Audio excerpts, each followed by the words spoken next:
Bon, c'est pas trop mon habitude de discuter, chroniquer et faire le chroniqueur, les spécialistes internationaux, de la géopolitique, etc. Ça me passionne pas parce que c'est prendre les choses par le bas, alors que je préfère qu'on les prenne par le haut.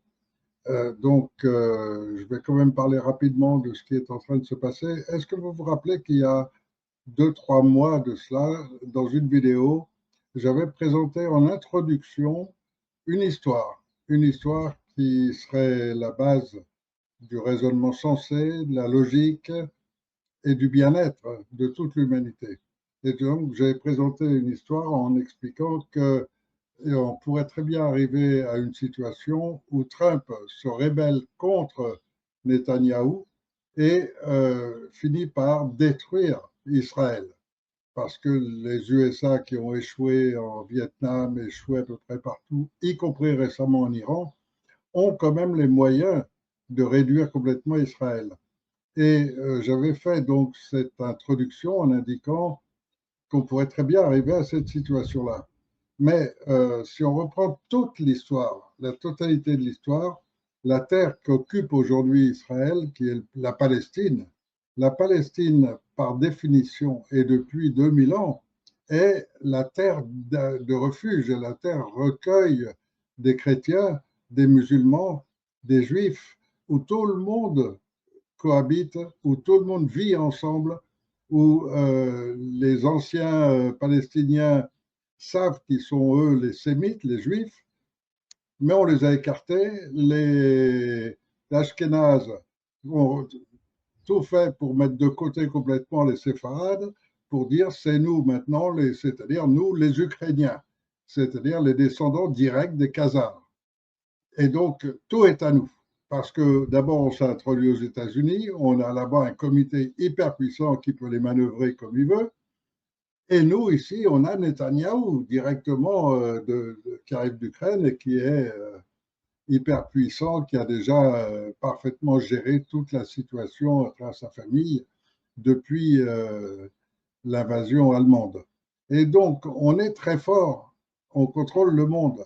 Et c'est ce qui fait qu'on peut faire du chantage sur Trump et l'amener à faire la grosse connerie. Et il l'a fait. Il a réussi à amener Trump à faire la grosse connerie. Alors, je ne sais pas quel dossier ils ont sur lui, mais il doit avoir un dossier bien fourni, en plus seulement des électeurs et de tout le système dont il dispose aux États-Unis pour faire pression sur Trump. Et ils ont réussi à lui faire la connerie monumentale qui était d'attaquer l'Iran. Une fois la connerie faite, il cherche à s'en sortir comme il peut, et il ne peut pas bien, manifestement.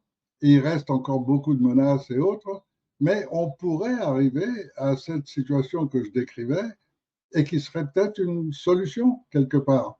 À savoir que Trump, foutu pour foutu, pourrait très bien se dire, bon, Netanyahou, il veut à tout prix la guerre pour ses intérêts personnels, parce que sinon il part en prison avec tout ce qu'il a sur le dos, toutes les escroqueries, tout ça, il a la justice israélienne sur le dos.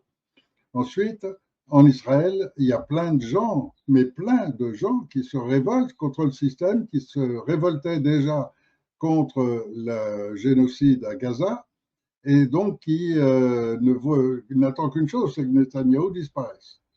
Mais il n'y a pas que Netanyahou, il y en a toute une bande autour. Et donc Trump pourrait, et là il est en train de commencer à le faire, il est en train de commencer à tenir des propos en disant je prends mes distances d'Israël et je ne me laisse plus mener par le bout du nez, etc.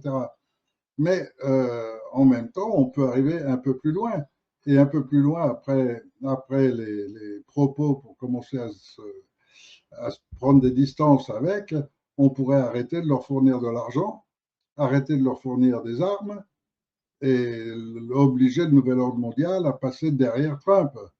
Donc les patrons de Lockheed, Raytheon, etc., qui vont quand même fournir, parce que c'est le réseau, le vrai réseau dont personne ne parle, c'est le réseau sabbatéen.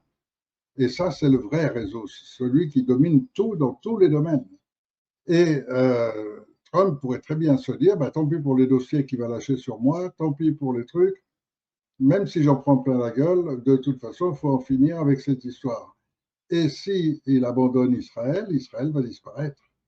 et disparaître tout simplement parce qu'on lui reproche le génocide mené à Gaza, on lui reproche celui mené en Cisjordanie, on lui reproche maintenant d'essayer de prendre le Liban, et on lui reproche aussi tout ce qu'il a pris à la Syrie.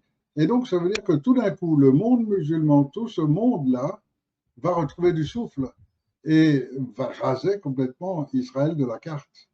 Et donc, il y a tout un territoire que les Palestiniens vont être heureux de retrouver. Il y a tout un territoire qui va devenir un nouveau territoire.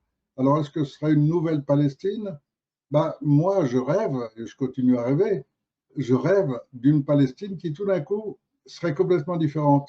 Chez nous, pas d'armée, pas de guerre. Chez nous, c'est la paix et c'est toutes les religions. Aussi bien que vous soyez juif, vous êtes quand même les bienvenus. Même si vous étiez avant les Israéliens, maintenant, vous êtes les Palestiniens comme nous et bienvenus. Et bienvenue aux chrétiens, et bienvenue aux musulmans. Et réellement créer une surface, une partie de la terre sans guerre, une partie de la terre protégée par tout le monde qui pourrait s'unir à vouloir la protection d'un État dans lequel tous ceux qui s'y installent, ils viennent avec leur famille pour s'installer. Ils ne viennent pas pour faire la guerre, ils ne viennent pas pour conquérir. Non, ils viennent s'installer pour avoir un lieu où là, on est sûr qu'il n'y a pas de guerre. Et que tout le monde soit d'accord pour protéger cette zone. Obtenir la protection de cette zone de la part de l'Iran, de l'Arabie saoudite, de l'Égypte, de tout ce qu'il y a autour, ce serait sûrement pas difficile et véritablement accessible. Et encore en plus, si ça redevient la Palestine. Et donc, pourquoi pas avoir une Palestine, pays totalement libre, libre des religions, libre des nations, libre de toutes les règles du monde, et avoir un espace sur Terre où n'importe qui pourrait se dire, bah, tiens, si je vais là-bas, je trouve un coin pour m'installer, je dérange personne, je m'installe, je cultive mes fruits, je vis en paix.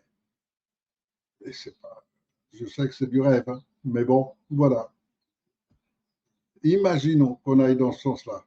Qu'est-ce qui va se passer? S'il lâche Israël, ça va être encore des recours de guerre, ça va être un Netanyahou qui va tenter d'envoyer une bombe atomique, parce que maintenant qu'il les a et qu'il veut s'en servir, bah, il ne va pas quitter et abandonner comme ça. Ils vont faire le tout pour le tout et essayer de tout déclencher à partir de la guerre nucléaire. Donc là, il augmente le danger et en même temps, il ne sait pas pour l'instant, il n'est pas en mesure de les neutraliser. Et donc, on est encore parti pour une sacrée période de guerre parce que c'est ce qui permet, parce que la réalité, c'est que ces gens sont prêts à sacrifier les peuples, à sacrifier des millions de familles pour leur petit bien personnel. Et donc Netanyahou, qui a vécu comme Trump sur l'escroquerie et se remplir les poches, ben, quand il faut arriver devant la justice, il n'est pas prêt, il n'est pas prêt à y aller, hein. Il va se défiler d'une manière ou d'une autre. Et Trump va lui offrir un bunker aux États-Unis quelque part, ou en France, ou dans les pays complices. Et bon, il a acheté une superbe île en Bulgarie pour sa fille, petit cadeau. Ouais, il y a beaucoup de pères comme ça, ils aiment bien offrir des îles, des yachts ou autres à nos enfants. Et tant que c'est le peuple qui paye, tout va très bien.